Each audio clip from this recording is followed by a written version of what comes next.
Kisah seseorang yang belajar hadis kepada Abu Darda radhiyallahu anhu. Kasir bin Qais radhiyallahu anhu berkata, suatu ketika aku sedang duduk di majelis Abu Darda radhiyallahu anhu di Masjid Damsyik.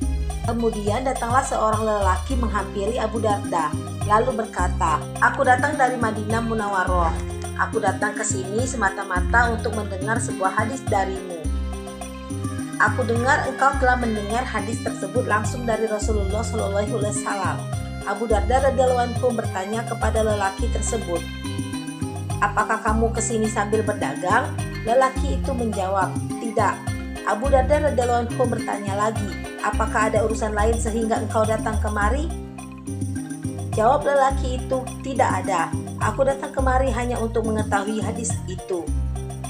Abu Darda radhiyallahu anhu berkata, aku mendengar Rasulullah SAW bersabda, barang siapa pergi menuntut ilmu, maka Allah memudahkan baginya jalan menuju surga. Para malaikat membentangkan sayapnya karena ridho kepada orang yang menuntut ilmu.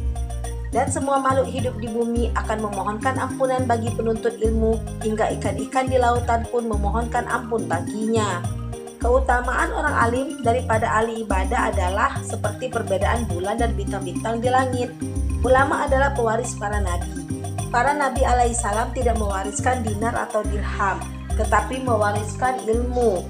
Barang siapa mengambilnya, maka ia telah memperoleh kekayaan yang tak ternilai. Abu Darda radhiyallahu anhu adalah seorang sahabat ahli fikih dan dijuluki Hakimul Ummah. Abu Darda radhiyallahu anhu bercerita, semasa kenabian Rasulullah SAW, usahaku adalah berdagang. Setelah memeluk Islam, aku ingin menyatukan antara berdagang dan ibadah. Ternyata kedua hal itu tidak dapat disatukan. Akhirnya perdagangan aku tinggalkan dan sekarang hatiku tidak lagi peduli dengannya. Walaupun seandainya aku memiliki toko di dekat pintu masjid dan aku tidak pernah ketinggalan sholat berjamaah dan setiap hari mendapat keuntungan 40 dinar.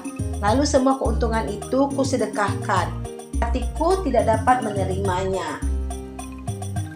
Orang-orang bertanya, mengapa engkau tidak suka dengan perniagaan semacam itu, padahal engkau tidak tertinggal sholat. Engkau pun memperoleh keuntungan yang disedekahkan di jalan Allah. Mengapa engkau tidak suka? Jawab Abu Darda radhiyallahu anhu, semua itu akan dihisab oleh Allah Subhanahu wa taala. Lanjutnya, aku sangat mencintai mati karena rindu bertemu dengan Tuanku. Ia juga mencintai kemiskinan agar dapat memiliki sifat tawadu dan menyukai sakit karena dengannya akan terhapus dosa-dosa. Dikisahkan bahwa hanya karena sebuah hadis, seseorang rela menempuh jarak yang begitu jauh. Perjalanan jauh bukanlah sesuatu yang berat bagi mereka untuk mendapatkan sebuah hadis. Perjalanan demi perjalanan dilakukan hanya untuk mendengarkan dan mempelajari sebuah hadis. Hal itu merupakan sesuatu yang mudah bagi mereka. Sa'bi rahmatullahi alaihim adalah seorang muhaddis terkenal di Kufah. Suatu ketika, ia mengajar hadis kepada murid-muridnya. Ia berkata, sekarang hanya dengan duduk-duduk di rumah, kalian dapat mempelajari hadis dengan cuma-cuma. Sedangkan orang-orang dahulu harus berjalan ke Madinah untuk mendapatkan dan mempelajarinya. Pada waktu itu tidak ada tempat untuk mempelajari hadis kecuali harus pergi ke Madinah. Di sanalah hadis-hadis itu tersimpan. Bagi para pecinta ilmu, mereka bersedia melakukan perjalanan-perjalanan jauh semata-mata untuk ilmu. Sa'id bin Musayyab rahmatullahi alaihim adalah seorang tabi'in terkenal. Ia berkata, aku berjalan kaki siang dan malam untuk mendapatkan hadis demi hadis. Imam Bukhari rahmatullahi alaihim, imam para imam, lahir pada bulan Syawal 194 Hijriah. Pada tahun 205 Hijriah, pada usia 11 tahun, ia mulai belajar hadis. Seluruh kitab karangan Abdullah bin Mubarak rahmatullahi alaihim telah dihafalkan olehnya pada masa kecil. Pada tahun 2016 Hijriah, ia memulai perjalanan untuk menambah ilmu pengetahuan setelah mendapatkan sebuah hadis di kotanya. Pada saat itulah ayahnya meninggal dunia sehingga ia menjadi yatim.